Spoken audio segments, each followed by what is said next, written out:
Okay.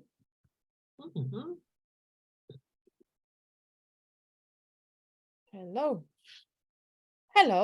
and welcome to Admissions and Visas online clinic with Condé Nast College of Fashion and Design in London. I will give it a few more seconds for attendees to join us before we kick off this session. I can see there's a lot of people joining us in. Let's have a look. Okay. Hello to whoever is joining us in the last few seconds. Right, I think the numbers have just stopped, so perhaps we are good to go. So once again, welcome to Admissions and Visas online clinic with Condé Nast College of Fashion and Design. My name is Sandra Buonfrate. I'm the marketing manager at Condé Nast College, and today with me I have my three colleagues. So I have James McCarthy. Hi, James. Hi, guys. James is our admissions manager. We have Agata Mazurkiewicz. Hi, Agata. Hi, guys. I'm the head of marketing and student recruitment. Hi. And I have with us Nerea. Hi, Nerea. Hi, everyone. So Nerea is our compliance officer. So this presentation will be really talked through by James and Nerea today, and whilst myself and Agata will be managing any questions you might have. If you could drop them into the Q&A or chat, that would be great. Maybe just to make sure we are being heard and seen properly, could someone just in the chat confirm that you can hear us correctly and there is no issues? Let's have a look if there is anything coming through. So, okay. Yes, this session is recorded. Oh, you cannot write in the chat. That's strange. Okay, I will try to get that fixed, but thank you for the confirmation. If you cannot write in the chat at the moment, you can always write in the Q&A. Once we go over the slides with the admissions, we take some questions, and then with the visas, and we take questions, and then we take questions at the end. So there will be plenty of opportunities to ask questions, and I can even unmute you if you wanted to talk live. And I hope the presentations that James and Nerea prepared will cover pretty much the very detail that you need to know for progressing with your application with us. Okay, so without further ado, James, over to you. Yeah, thanks, Sandra. So yeah, welcome everybody. As Sandra's kind of outlined, we're going to be talking mainly around admissions, and some of you will be at various stages of the admissions process. Potentially, you might have already submitted an application. Some of you might be thinking about applying to one of our courses. So hopefully the information will be relevant to some of you at some point. And if it's stuff that you've already done, it might just be good to have an understanding of how that sits within our process. And then we'll move on to Nerea, who will talk about, visas and immigration following that. So we're going to talk firstly about the team and what admissions does. So here's me. I'm the admissions manager here. So I'll be looking generally at all of the applications that come in. So anything to do with our short course online courses, our degree programs and postgraduate degree programs, all of those come through to the admissions team. And we will be looking at all of your supporting documents. We help run these sorts of events through taster sessions and open events. We also provide tours, or will do at some point in the future. We've just moved buildings, so we're just kind of adjusting to that, but we will be offering tours of the building at some point soon for those that can get in. And then I'm supported by Amicia, who couldn't be here today. So Amicia will be involved with mostly interview processes for the courses that we have an interview process for.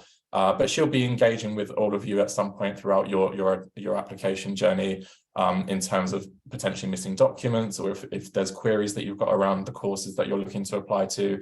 Amicia is the other person who you might come into contact as well as myself.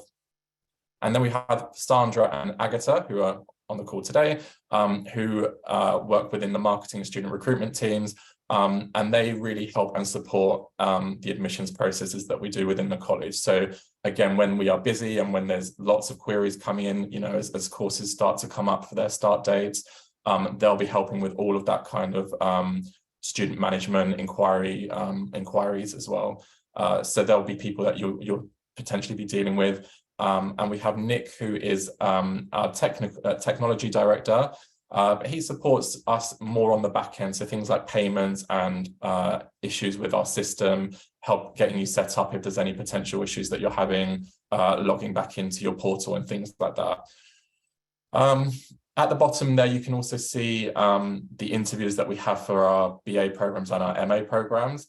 So Harriet is our director of undergraduate studies, and she interviews all of our BA applicants. So she will be the person that you will meet with initially to discuss your journey, discuss whether it's the right course for you. And if you're looking to apply or have applied for an MA program, you're likely to meet one of the 3 people below that in the MA programs list. So generally, as a team, as all of those people together, we're looking to kind of establish somebody's eligibility and suitability to come onto one of our programs, and make sure that, you know, they're coming onto a course that they can succeed in and that they can complete successfully. What we don't want to do is set somebody up to fail, or come into an environment that isn't the right teaching or learning environment for them. The courses that we run generally are quite intensive. So we want to make sure that people understand that the kind of courses that we offer will fit into their preferred learning style, that they meet their learning goals and hopefully their career goals beyond that. So as much as possible, we're looking to make sure that people can be proactive in the way that they engage with the college, in terms of college student life, and as well as being, you know, a successful student. So they're the kind of key things that we look for as a team. So we'll be assessing people's motivations, how they see the course fitting into, and the college as well as the course actually, how they fit into their career goals and their aspirations. And then, as I mentioned in the previous slide, there is an interview process for some of our courses. So that is a chance for us to meet with you, find out a bit more about what you're looking to get from the experience, but also gives you a chance to engage with us and ask us questions and make sure that we're the right fit for you as well, because that's really, really important. So then looking at the values, I guess, of the team as a whole, these 4 things kind of underpin everything that we do. We try to be professional, consistent and reliable in terms of the way that we deal with you, but also work collaboratively with you, and potentially your families, your parents, or your guardians, to make sure that you're set up in the right way to come and join a course that's going to be really beneficial for you moving forward, and hopefully into your career as you grow, as you grow in that career path.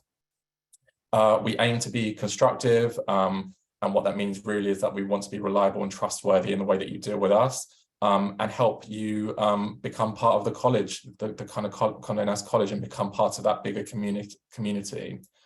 But above all, I guess we are creative in the way that we approach not just our learning, but admissions in general. We are much more flexible and agile than you would probably find in a lot of bigger institutions. We are a small boutique learning environment, so we make sure that we can act nimbly and quickly in terms of people applying, in terms of interviews, in terms of getting your response out. So, you know, we do try to act in a way that's slightly different to higher education as a general thing.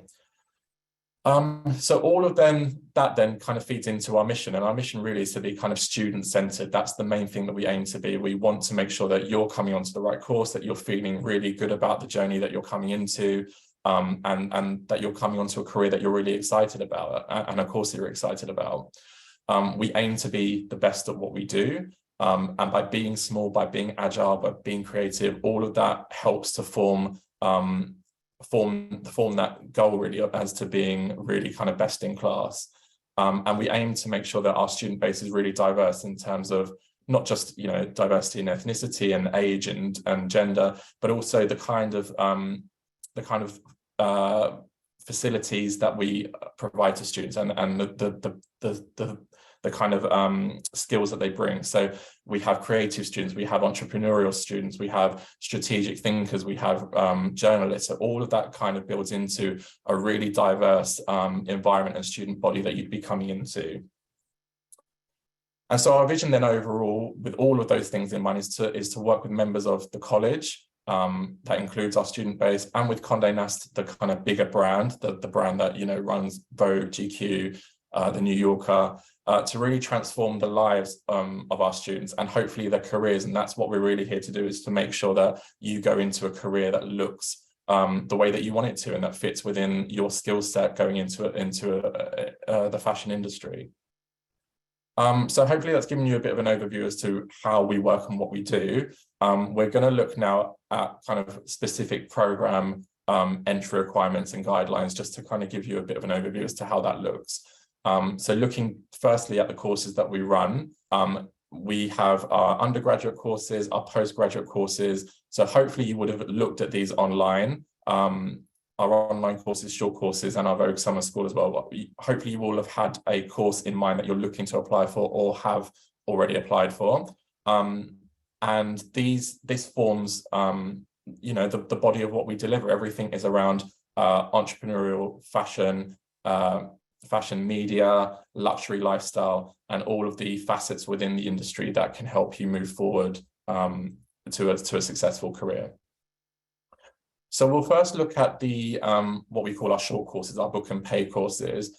And on the right-hand side there, you'll see a list of the courses that are covered here. So these are courses that don't require an application as such. You're not applying to us to have us assess an application or look at a portfolio of work. These are direct bookings. You choose the course that you want to do.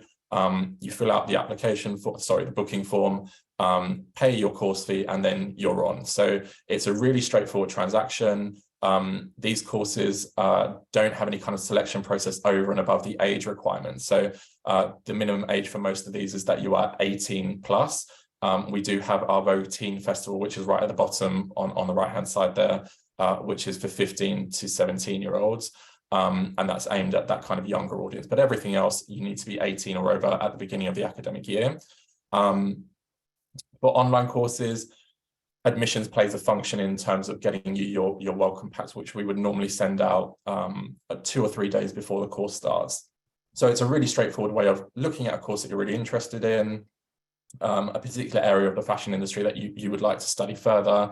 And then we have our online courses, which are 6 to 8 weeks long, our short courses, which are 5 days of and one of the subject areas, and our Vogue Summer School. The Vogue Summer School courses for over 18s are 4 weeks long, and the Vogue Teen Festival is 2 days. It's a weekend for teens to kind of get a taste of the fashion industry and what we offer here in the college. Moving up then, we look at our Vogue courses, our Vogue Foundation and our Vogue Certificate programs. And again, the minimum age here is that students need to be aged 18 at the beginning of the academic year in which they're joining. So that's the main thing that we look for initially. When we look at somebody's academic background, we're looking really that they have English and Maths GCSEs at grade C or 4 or above. If you're in the UK, if you're from overseas, then we would be looking at a kind of international equivalent to that. English should be at kind of level 6 or above as an IELTS score. You may have other tests. I mean, we do accept other English tests. If you're not sure what that equates to, you can always send it through to the admissions team, and we'd be happy to have a look at that and see whether that translates to the same kind of level. Students are also required to submit a personal statement for these courses. So we're looking at around 500 words describing yourself, introducing yourself to us. It's going to be our first kind of look at you as an individual, not just your name and your personal details. So we'd like to see things that have interested you about maybe the fashion industry, your reasons that you applied to the college, why this course interests you and how you think it would help you career-wise. So they're all things that we'd like to kind of see and get a better understanding of. Response times, once we've had an application from you, again, we're very quick in the way that we deal with you. We would normally hope to have a response out within 3 to 5 working days to let you know the outcome of that application.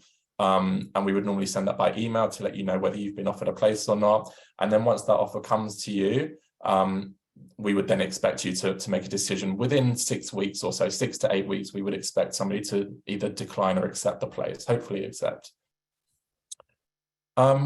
Looking then at the next level up is our degree program, our BA Honours program in Fashion, Communication and Industry Practice.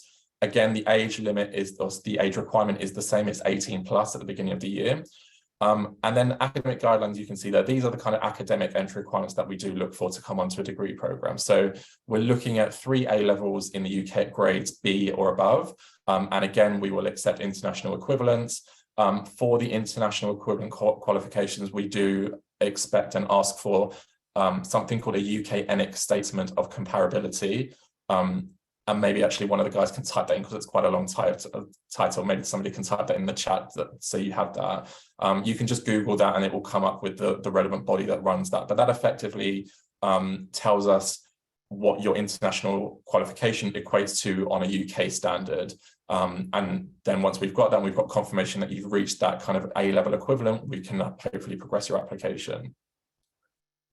We do accept international baccalaureate diploma qualifications. We also accept American AP exams. So there are lots of things that we do accept. We can't list everything that we accept from every nationality, but if you've got queries or concerns about what you have achieved so far and whether that would allow you to come into the college at this level with your existing qualifications, absolutely get in touch with us. We're fine to check those out and give you some advice as to whether that sounds like it would be an equivalent qualification. International students coming onto that BA program will need to prove their English capability. That will be done by a number of ways, including whether you've got previous qualifications, certain English tests that we can accept. But Nerea will be talking about that a little bit more, I think, in the visa section later on today. The personal statement then is very similar to the foundation and certificate programs we just talked about. 500 words, again, really kind of an overview of yourself, your ideals, what's important to you. And again, why are you choosing this course? How do you think it's going to help and benefit you going forward when you look at your career in sort of 3 to 5 years' time? And what we then ask for in terms of supporting documents, we have the personal statement. To go alongside that, we would like to see a portfolio. And the portfolio will... I'll talk a little bit more. There's another slide that details the portfolio in a bit more detail. But we ask for 12 to 15 pieces of work, and that should really, again, support what you're saying in your personal statement. If your personal statement talks very heavily around fashion journalism, for example, we might expect to see more written work than we would creative work, and vice versa if you were looking to talk about creative stuff more than you were written work. So it's quite a flexible portfolio. I mean, we have a very small requirement in terms of what we expect to see, and then the rest is quite open to interpretation in terms of what you want to show about your skills and the potential that you do within your work. Response times, again, 3 to 5 working days. Once you submit an application, we would let you know whether you're missing any documentation, whether we can progress you to the interview stage. So it's quite a quick response time. And if you are invited to interview, then again, that would be with Harriet, the program director. And then once an interview has taken place, we would again normally get back to you within 3 to 5 working days. So the process, if you were to apply today, we got back to you within 3 to 5 working days, you book an interview, and again, 3 to 5 working days. Within that 2 to 3 week period, you should know whether you've been offered a place or not. And that will help you then planning what you're going to be doing, hopefully in September this year. So once somebody's done an MA, a BA, whether that's with us or they've done their bachelor's degree elsewhere, you might be looking to come and join us on a postgraduate degree and MA program. So these are much more specialized than our BA, and hopefully will kind of really start to railroad you into the career goal, into the career path that you're hoping to achieve. Age requirements, again, 18 plus. Academic requirements here is that you do hold a bachelor's degree of some sort. Ideally, the classification in the UK that we look for is 2.2 or above. That is a guideline, so we have accepted people before that haven't quite achieved that. They might have a 2.1, for example, but they have a really strong portfolio, or they have experience within the industry. So that, you know, these guidelines can be open to interpretation, and we're happy to look at people on a case-by-case basis. The US equivalent is shown there, GPA 3 or above is what we generally look for on a USA degree. But again, any questions around what you've done in your location, in your country, we can absolutely look at that on an individual basis. So you might have seen earlier when we listed the courses that we have within our MA programs, a bunch of media courses and a bunch then of business courses. Each of those has a slightly different supporting document requirement. For our media courses, we do require a personal statement of around 500 words again, but we also have that portfolio requirement of work. So mainly this relates to our creative courses. So the majority of that portfolio will probably be creative. But again, that's open after we've set the 2 pieces that we need from you, which we'll look at in a future slide again. There will be the option for you to kind of demonstrate the work that you want to show us and best shows your skill set. For the business courses, it's slightly different. There is no portfolio requirement, but there is an extended personal statement of 1,000 words. So it really kind of gives us an insight as to your communication skills and your written skills, and gives us a chance to find out a bit more about, again, why this college, why the course, what you're hoping to achieve by coming to the Condé Nast College. The interview, again, will be online, either with the program director or one of the academic teaching staff from the MA cohort. And response times are all exactly the same, 3 to 5 working days. We will get back to you from the point of submitting your application, and then 3 to 5 working days once you've had an interview an interview. With the academic team, they normally give us some kind of individual feedback as well, which we can provide you about how you performed within your interview as well. So that's always quite useful to know. So looking then in a bit more detail at the actual application, we have, again, a much more flexible approach than lots of our other colleges and institutions around the country.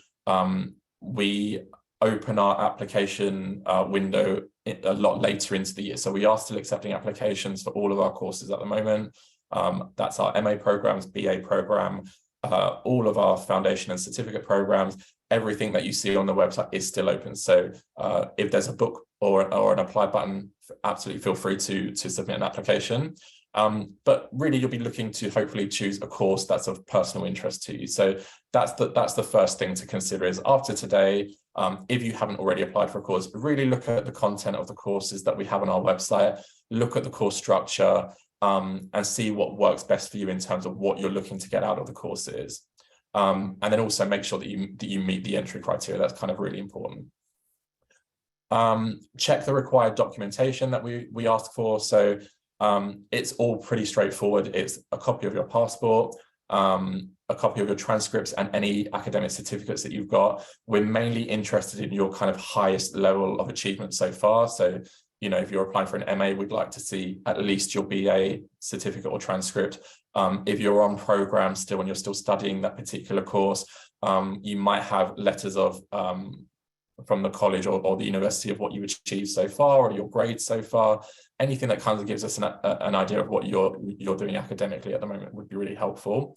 And then that personal statement, whether that's the 500-word standard one for most of the courses or the extended 1,000-word personal statement for our MA courses within the business section.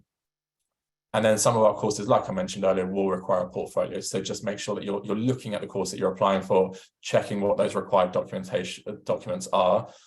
We find that a lot of the times the hold up with an application is that we are missing some kind of documentation. So just make sure that you've considered those. The next thing to consider is the kind of cost and the financial commitment that each of those courses requires. The courses that we have don't have access generally to any kind of funding through government schemes. So they do require self-funding. So it's worth taking the time to consider how that would impact you and whether that's something that's achievable for you. We have some options within the BA program, for example. We have a couple of bursaries that we can offer each year. We have payment plans for UK students. So there are a few things that we can offer, and we're absolutely happy to talk to individuals on a one-to-one basis based on their needs and requirements if they want to ask any questions around that. Applications for all of our courses are done online, so it's really straightforward. You can apply for our BA degree program through UCAS as well, but you don't have to. You can apply through our website. and just make sure that all documents are submitted within the application. If you are applying through UCAS, we'll be contacting you separately to ask for those documents to be sent to us, because they don't ask for a portfolio, for example, to be listed or uploaded as part of the standard application through UCAS. So anything that's missing, we will be in touch separately regarding those. And then hopefully once you've done all of that, you have a great application that reaches us. We read it. We're really excited about meeting you, and we'll hopefully then invite you to an interview. And the interviews are all done online, so they're really accessible and really easy to join if you get to that stage. Looking at that interview then in a little bit more detail, I mean, the first thing that we get asked for, or that I get asked a lot, is what do we look for in an ideal student coming to the college? And there isn't really a concrete answer to that. The courses that we offer are so varied and so wide, and we kind of teach and introduce students to the breadth and variety within the fashion industry. So there isn't a kind of blueprint for that ideal candidate coming to us. But we you know, there are things that we are looking for within a student generally. So we are looking for that ability and potential. The portfolio and the personal statement are going to be really important to us to understand what that looks like, and to make sure that you're kind of coming onto a course that's best suited to those needs that you have. The interview isn't designed to be scary. It's not meant to be a scary process. It really is just a conversation. It's generally formatted as an informal discussion around, again, what you're looking to do career-wise, why the college. We'll talk about what you've written in your personal statement, potentially, and your portfolio if you've been asked to submit one. So all of those things will kind of form the basis of a discussion. And it is definitely a two-way discussion. It's for you to understand more about what we do, as well as for us to find out whether you're the right fit for the course that you're applying for as well. So we do assess applicants' potential, whether they have the potential to study at the high level that we deliver at. Again, these courses are intensive, so we do hope that students can fit within that and have that as their kind of preferred learning style. We do also give applicants the opportunity to expand on the application that they've submitted, again, looking at that personal statement and portfolio and really kind of delving into the detail about why you chose a particular theme of creative imagery that you submitted, or why you wrote about a particular subject within an essay that you submitted. So really kind of understanding the why as to why you submitted something. And again, that last point there allows you to assess the college. We're assessing you, but again, you're assessing us, and making sure that we are the right institution for you to come and study at. So looking then a little bit more at those kind of supporting documents, the portfolio and the personal statement, the things that we'd like to see from those are your personal identity and personal branding, the potential to benefit from the course and being a student at the Condé Nast College. All of our courses deal with and you learn about communication. All of our courses have some form of communication. So we're really looking for excellent communication skills, whether that's visually communicating ideas or whether that's written communication. All of those will play into the different types of courses that we offer. And primarily, we're really looking for your kind of motivation and commitment. What are the reasons that you're coming to study with us? So we always get a lot of questions around what the portfolio needs to look like. And I've kind of touched upon, that it's quite open, it's open to interpretation, but you'll see here on this slide that there are at least 2 pieces that we require that need to be written, of at least 800 words each. So that's the kind of minimum that we require on the written side. One piece needs to comment on a fashion or media issue that's really relevant and topical at the moment. And the other piece can be anything of your choosing. It might be an essay that you've got from a previous course that you've done. It might be a piece of creative writing that you've done on a personal level. Anything that showcases your written skills. The next 2 pieces have to be creative pieces. And there you can see the different kinds of formats and mediums that we accept. So photographic work, it could be mock-ups of magazines, graphics, sketchbooks, anything that you have created, we would love to see. So that's 4 pieces there out of that 10 to 15 pieces. The other 11 or so pieces will need to be something that you want to demonstrate to us. It's going to be your chance to showcase the types of work that you do. It might be, again, sketches, it might be more creative and visual, it could be more written stuff. You might have a blog or a website that you keep and manage.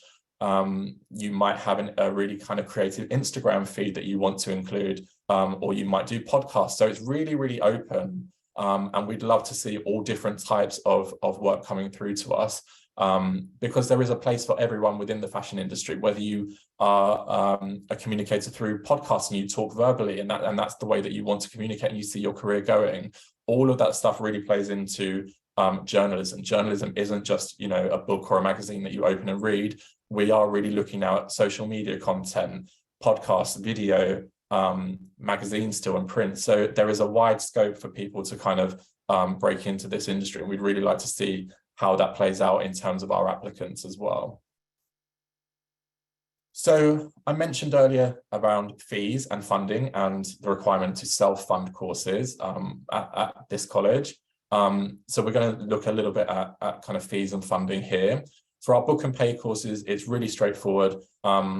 It's an instant book and pay. So you book the course that you want to come onto and you pay the course fee, and that's your place secured. So really straightforward. You can book as there and then. You can take your time and consider which kind of course after today you want to do. Once you've decided on the correct course for you, you can speak to us initially if you've got any concerns or you want to ask questions around the course structure. But once you're happy with the course that you're looking at, you can go ahead and book and pay, and you'll receive a confirmation email to confirm that your booking's secured. For all of our apply courses, so that's everything else that we've talked about in terms of submitting an application and supporting documents. If you're offered a place, we would need the place confirmed and secured with your deposit payment initially. So we ask for a £1,200 deposit to secure your place and hold that for you. And then students can pay the tuition fee in instalments if they're UK students for our BA degree program, our MA programs, and our foundation course. For anything shorter than 1 year, then we generally need the full course fee settled as one payment after you've paid your deposit. International students don't have the ability to pay by installments, and that relates slightly to the visa process. You need to have your first year's fees paid in full to come and join us before we will issue a CAS for you. So that, again, things to consider and make sure that you're kind of setting yourself up to understand how you're going to be supporting yourself financially for these courses. And then the financial support I touched upon earlier. We do have a limited number of means-tested bursaries that we offer students for our BA programs to UK nationals. We do have a sub-Saharan African countries scholarship through Roberta Annan, which people from those locations can apply for as well. All of that is on our bursaries page on our website. So take a look there. Again, any questions around eligibility or just understanding a bit more about the process, we can speak to you on a one-to-one basis if you'd like to have a conversation around those. But we do as well encourage students to look and seek external funding, external scholarships and sources of student finance. And that may take the form of private sponsorship, private scholarships. One that we see quite often is the Chevening Scholarship, which I think is on the slide there. That's worth exploring for postgraduate studies. But you may have other government schemes or local schemes in your countries that might be helpful for you to kind of start exploring as well. So hopefully that's given you a bit of an overview about the admissions team, how we work, the course requirements, the course entry requirements, and also a bit around the interview process and what happens after that. But if anyone's got any questions, I'm happy to open up. I know Sandra and Agatha have been looking at those in the background. So were there any guys that might need responding to? Yes, there were a couple of questions that I think would be quite useful to answer here. Like, for example, is there a deadline for the portfolio? Well, like I said, your application needs to come to us complete in an ideal world. So what we ask you to look at is what the requirements are in terms of documentation, and make sure that you have that within your supporting your uploaded documents. So when an applicant comes to the end of the application process, there's almost like a tick list that says, have you uploaded your passport? You tick yes. Have you uploaded your portfolio? Yes. So we would expect to see that. There are times, though, obviously, that people submit things or submit an application with things missing. So once that happens, we will be in touch to you to let you know. It might be that your portfolio has come to us, but it's not quite enough work, or we'd like to see a bit more work, or you forgot to attach your personal statement. So if there are things like that missing, we will be in touch to kind of get that from you. In terms of a deadline, there isn't really a deadline. Obviously, we would like it sooner rather than later, because that stuff should have been included in your initial application. So yeah, I mean, within 2 or 3 weeks, if we haven't had something back from you, we would get in touch again to find out if there's any issue or any problem that you're having. But yeah, upload the documents with the application initially. If something's missing and we get in touch, then the quicker that you can get that to us, the quicker we can progress your application. Thank you. I think the rest questions we have here, we can just answer in the chat because they're quite specific. And I don't see any other questions here for everyone else. I think you're good. I think we can move on to the CAS and visa section. Perfect. So I'll hand over to Nerea then, who is our compliance officer, and she will talk you through the kind of next stages for particularly our international students in terms of CAS applications and visas. So over to you, Nerea. Hi there, everyone. As James said, my name is Nerea, and I am the compliance officer here at Condé Nast. As you barely saw in the slide before, I take care of a wide range of tasks here at the college. It basically means that you will hear a lot from me from the very first moment when you receive your unconditional acceptance letter to the very last day of college when you may want to discuss new visa routes for yourself or any other possibilities that we may be able to sponsor or support you with. However, I do understand that your priority with us is your studies and your academic experience. So I always try to make sure that this scary migratory process are a bit fun and easygoing. So I will try to stay in the background as much as possible, but just rest well assured that I will be here whenever you are in need. So with that being said, let's just dive in straight into what the visa process looks like. And as you can see in this slide, it's just very easy.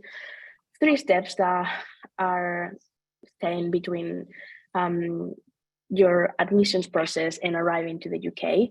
I will not go into a lot of detail into every step, just because migratory matters are usually very intricate and every individual situation is different and confidential. But over the next few slides, we are going to see every step in a bit more of depth so that you can have some more information on what the process looks like and you know what to expect. So if we move to the next slide, then we can start with a CAS. And a CAS statement is a document that only education providers like us can release.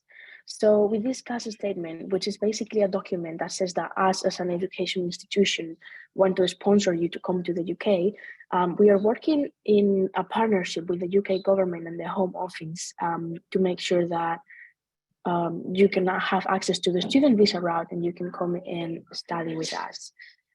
This should not be a complicated process or a lengthy process, but it can take up to 4 or 5 weeks to gather some documents sometimes. So just bear that in mind when you start your visa process. As you can see in the slide, you can only apply for your student visa up to 6 months before the start of your program. But we do have a policy in place in which we only really start releasing CASs from the 1st of June. This is because most of the documents need to be really up to date when you do your visa process. And this way we just avoid any problems, visa denials, or even you needing to be interviewed by the Home Office because some of the documents may be not up to date. So what does the CAS process look like? That's the important part of it. Usually I just start by getting in touch with you around the April and May timeline, and I send you a quick form that you answer.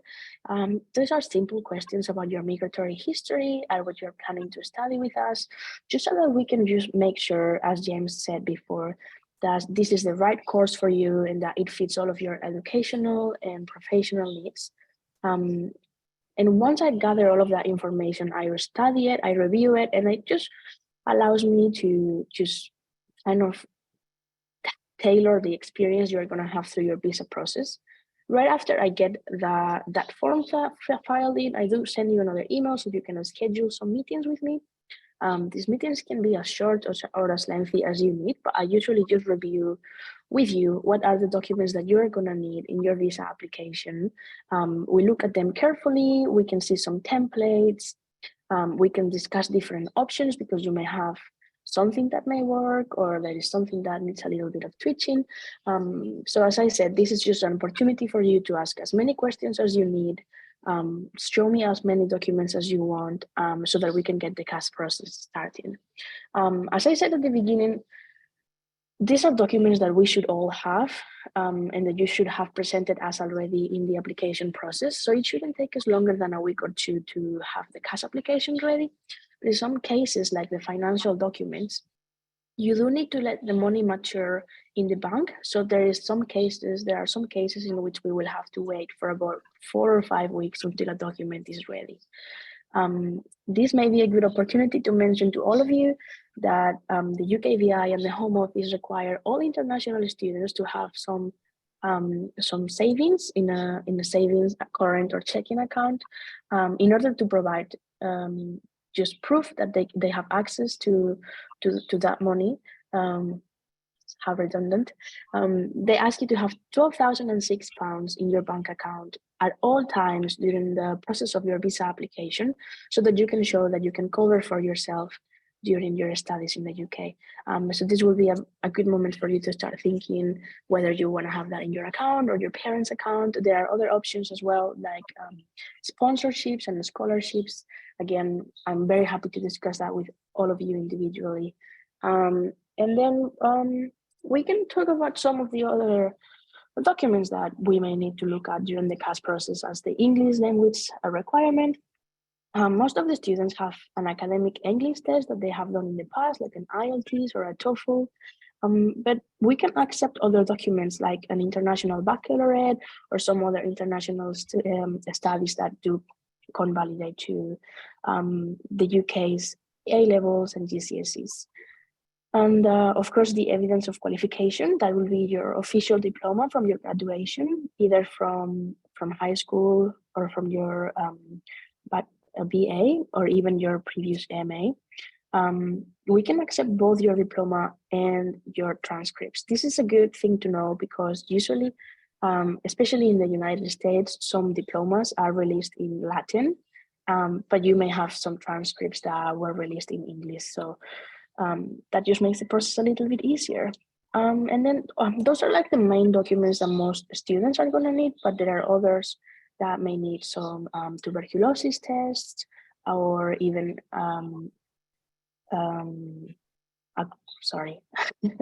a consent letter from your parents or from the other owners of your bank account.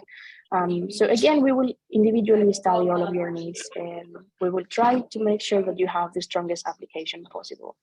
I am proud to say that I've never had a visa denial. I've been doing this for 5 years, and I intend to keep it this way. So if we can move to the next slide, we will then see what the visa process looks like.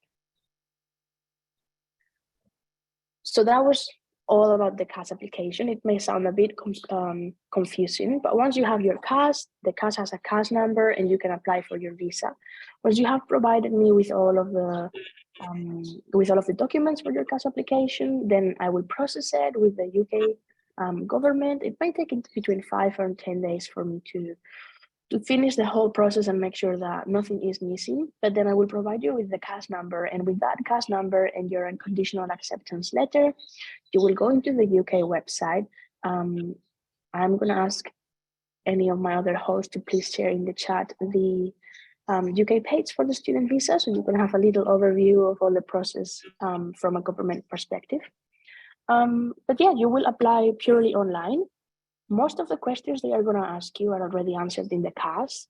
But with migratory processes, it's always better to be safe than sorry. So if at any point of the process you have any questions, even if it's the smallest question, please get in touch and we will be very happy to help you with that. Once you have answered all the questions and you upload the same documents you have provided us for your CAS application, you will be allowed to pay for your visa fee and your immigration health surcharge. Either my colleagues or me in a minute, I will be able to share with you some links where you can check what the visa fee is going to look like for you and what the immigration health surcharge is going to look for you. Once you have paid for both of those fees, they will take your application as complete and they will prompt you to book a biometric appointment in a VFS center in your country. Those biometric appointments are not interviews like for any other visas. You bring your documents with you, they take a picture of you and a copy of your fingerprints, and then they submit your application for you. That should be the last step of the process. And I would like to highlight that not all the countries have BFS centers. So you may have to travel to another country for this step. Now, for those European applicants and for those that have a biometric passport, you may be lucky enough to be able to use the UK Immigration ID Check app. This is an app that the government of the United Kingdom developed a few years ago. And it allows everyone with a biometric passport to submit visa applications through your phone. This will just take away the need for you to go to an appointment, and instead of having a traditional visa printed off your passport, you will have everything in an electronic format. Now, coming back to the mainstream way, that appointment, the biometric appointment, the physical visa way. Once you have gone to your biometric appointment, they will keep your passport. And the normal processing time from the government is usually 3 weeks. So within 3 weeks, you should expect to have an answer with the outcome of your visa. As you can see, it's a very simple process, but we've talked about very lengthy steps. With your CAS application, you can be working on it for any place from 2 weeks to 5 weeks. With your student visa application, having into consideration that you have to find an available appointment on the country that you're trying to go to a biometric appointment to, you also need to have into consideration that 3-week outcome. But they do offer some priority services for those of you that are planning to do a visa application later on or closer to the date of the start of the course. That should resume the entire process, but there are some things that I like to highlight. The home office sometimes can incur in some mistakes when printing the visa vignette on your passport. So we like to review it as soon as you receive it. If we are able to catch those mistakes before you enter the country, then you're going to have a way smoother experience here in the UK, because you won't have to focus on solving those issues on your migratory status once you're here. Now, your visa vignette is going to have a period of about 3 months on it. It may say you can enter the country in September and it finishes in December. Most students panic because that's not enough time for you to complete your course, but this is just for your first entry into the country. They give you that window to enter the country for the first time. And once you arrive, you will receive something called a BRP, a biometric residency permit. It is like an ID and it is proof of your migratory status. You can use it as many times as you want to enter and exit the country. You can use it as an ID here in the country as well. So don't panic if you see 2, 3, or even 5 months on your visa, because that is only for your first entrance. And then for all of those of you that may be wondering whether you can come to the country early to find some accommodation or get to know the area you're going to be living in, yes, most of our students are going to be allowed to enter the country 30 days before the start of the visa. But I am very happy to review all of that individually once you have received your visa. And then it is very important that you keep at least an electronic copy of every document you get during your visa process. You're going to get very, like one document here, one document there, but all of them are meaningful. So at least keep an electronic copy, because at some point during your studies with us, we are going to need them. And if you in the future want to apply for any other visas, like the graduate route, there is a chance that you may need it too. So at least keep it in a scan in your computer. Yes, just make sure to keep a copy of it. And then during your first day in the campus, just make sure that you bring your passport and your visa with you so that we can complete your enrollment. And if we look at the last slide, these are just some migratory responsibilities that I always want to share at the very beginning of the process so that we can all be on the same page, and that is a safe page. Providing false documentations on a visa process is a felony. It will not only result in a visa denial, even if your visa is approved beforehand and they realize before you enter the country or even after you enter the country, your visa will be revoked, it will be withdrawn, and you will be at risk of having a migratory ban from entering the UK for at least for up to 10 years. It goes without saying that Condé Nast does not support this kind of behavior, and students will not be admitted into the college if we find out that they have provided false information or fake documents during any stage of the process. Now, once you are in the country, it is very, very important that you understand that you are committing to full-time studying. You're coming to the UK on a student visa. And one of the requirements they have is that students attend a threshold amount of classes. So in this case, it's going to be 75% of your classes. Once your attendance falls below that threshold, unless it is for a justifiable reason like illness or impairment of the passing of a family member or a religious holiday, we will have to report it to the Home Office and they will curtail your visa. So just make sure to have that in mind because it is a big commitment. And then another thing that I also like to highlight is that some of you or all of you will have working rights. You will be able to work part-time, but it is your responsibility to make sure that those working hours do not collide with your academic hours or your academic responsibilities, just because the reason that I have just listed. Having a work commitment, it is not a justifiable reason to miss your classes, and it can result in your visa being curtailed and you being deported from the country. And now I'm just open to any questions. I know this was very lengthy, very heavy, and very complicated, so I am very happy to answer any questions. We don't actually have any questions. I think you've been very clear. What you might want to just repeat for everyone, just when is it the time where they should start the process? And what's the first thing maybe that they should do? Perfect. So once you have completed your admissions process, in between May and April, I haven't contacted you yet because we can't start your visa process yet. So I don't want it to be kept in the background. But during the first, the next few months, I will contact everyone to get their visa process started. If you would like to get ahead or you have any other questions that are particular to your case, you can send me an email. Our email is going to be shared in the next slide. Is visa.compliance@condenast.ac.uk. April, May is the timeline where I will get in touch with you to start this process, and we will release classes from June to the end of August. We are allowed to release classes after August for those of you that need to complete your studies, for example, but we will review those on a case-by-case basis. Thank you. There are actually a couple of questions now I see here. One of the question is, does holding a Hong Kong passport help the visa process? Is it because you are a dual citizen? I think I need more information in order to answer that question. If you have dual citizenship, yes, we can study both of your citizenships and advise you on which one will make the process easier. So again, feel free to send us an email and I will be very happy to study your case. Okay, another question is, so to recap, what are the different steps for visa application from when you pay the deposit to secure your place?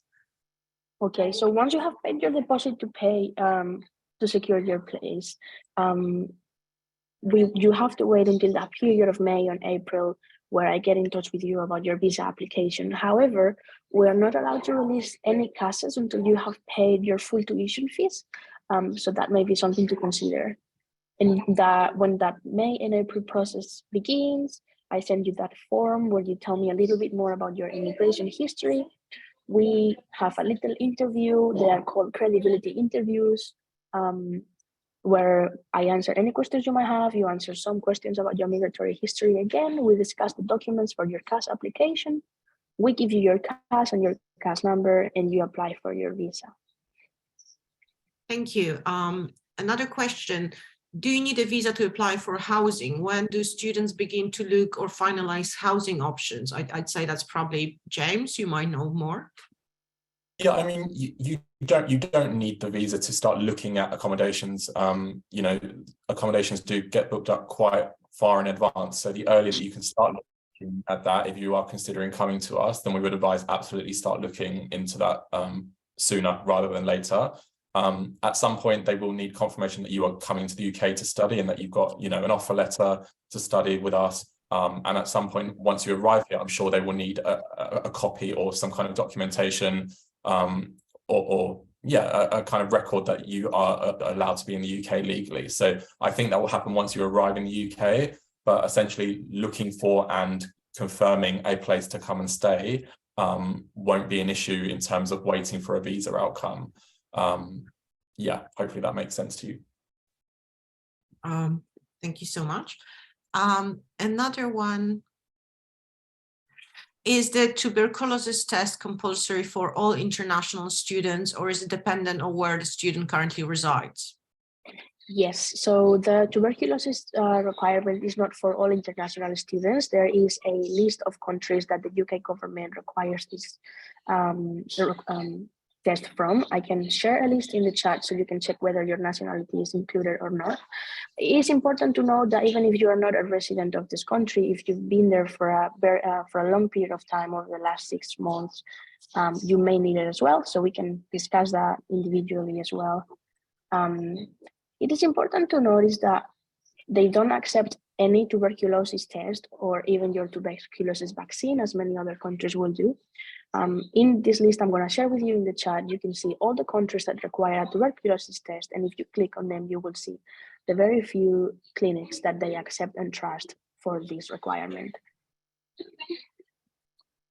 Yeah, just to clarify, it has to be a UKVI approved tuberculosis test centre. So we've had applicants in the past come to us and say, look, I've got this from my doctor that says I don't have it. Unfortunately, UKVI will not accept that. Like Nerea said, it has to be one of those approved centres. On that topic of tuberculosis test, so someone's done it 2 years ago for my A-level visa. Do I have to do it again?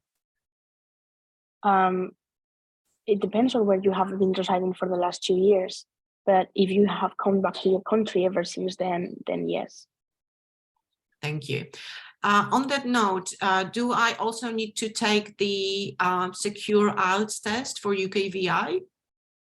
No, you can take both the academic and the UKVA academic test if you decide to do a IELTS. If you decide to do a TOEFL, you can even do the TOEFL IBT one, which it's an online option and it takes away all of the hassle to travel to the embassy.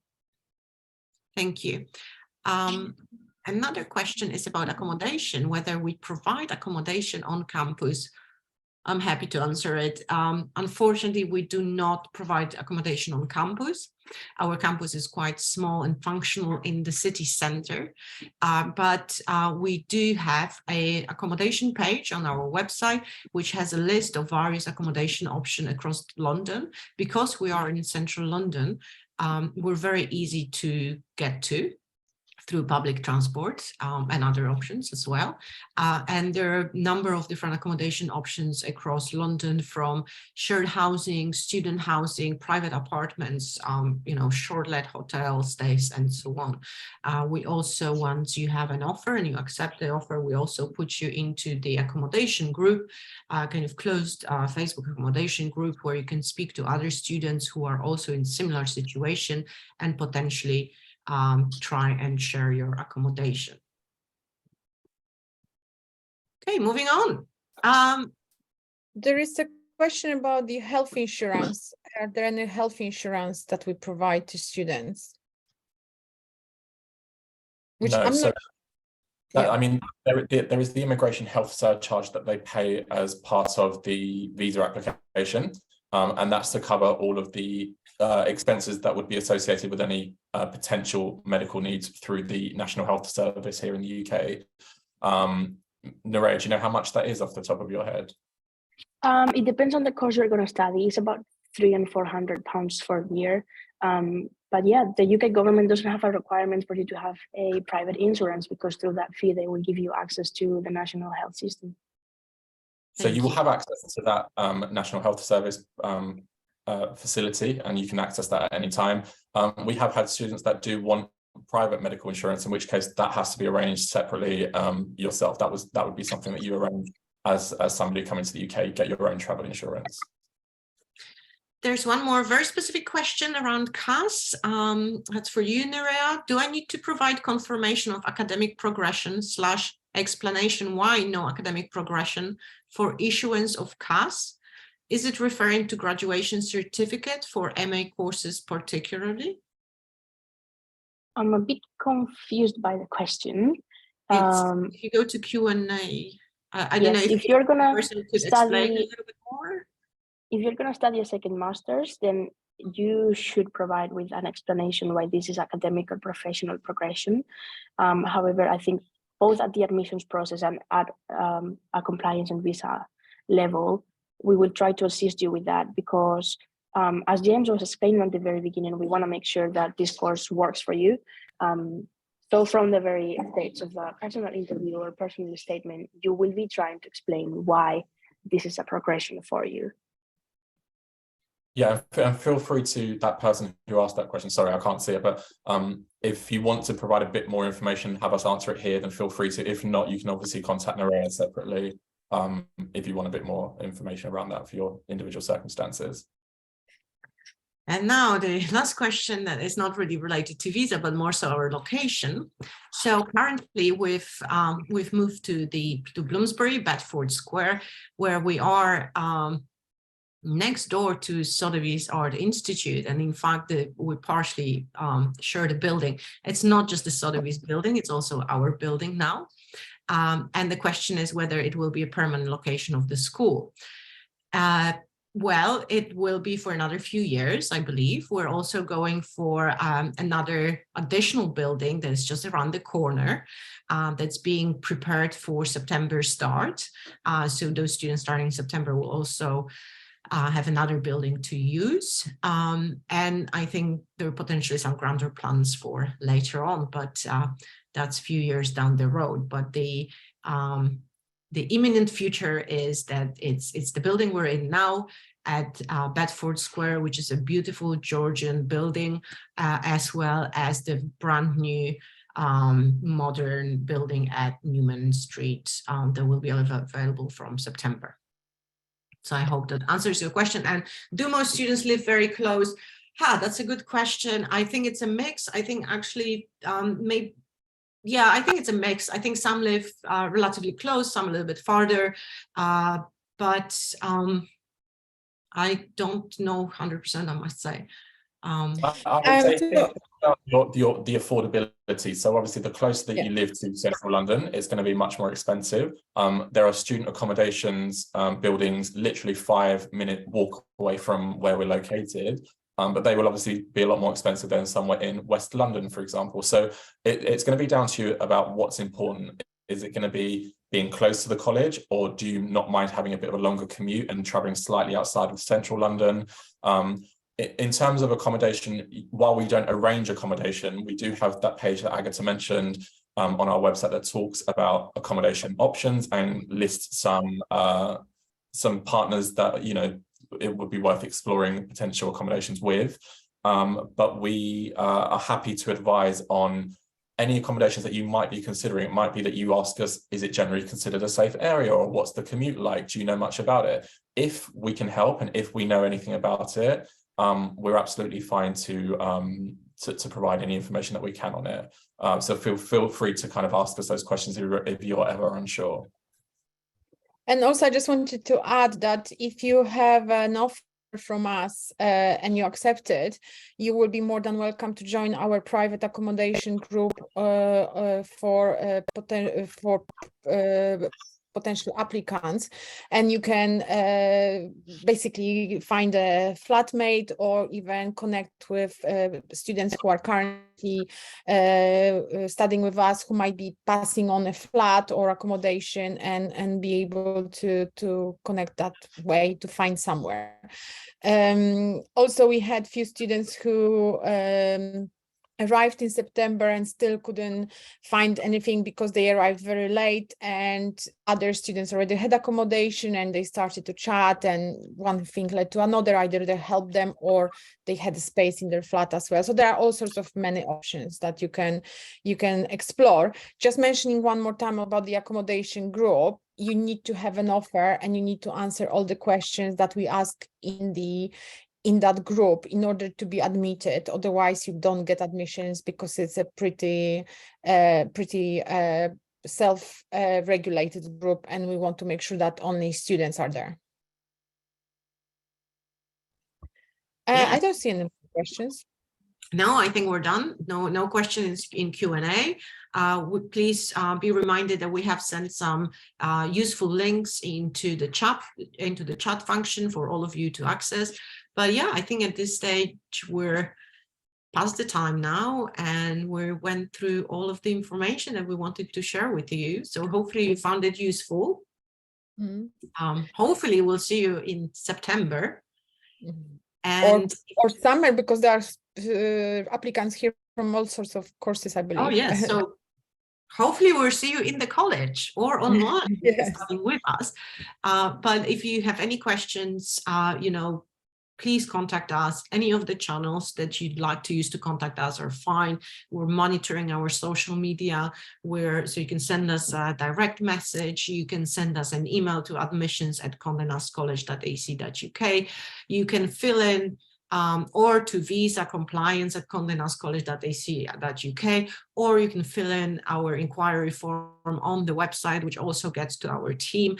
Even if you have the visa question, we can always forward it on to Nerea. So yes, there's many ways to contact us, and please do so if you have any questions, and we'll be, very happy to help you. Great. So thank you so much. Thank you. So thank you for joining us tonight. Thank you, Agata and James. I can see Nerea disappeared. And hopefully see you soon. Bye-bye. Bye-bye. Bye-bye.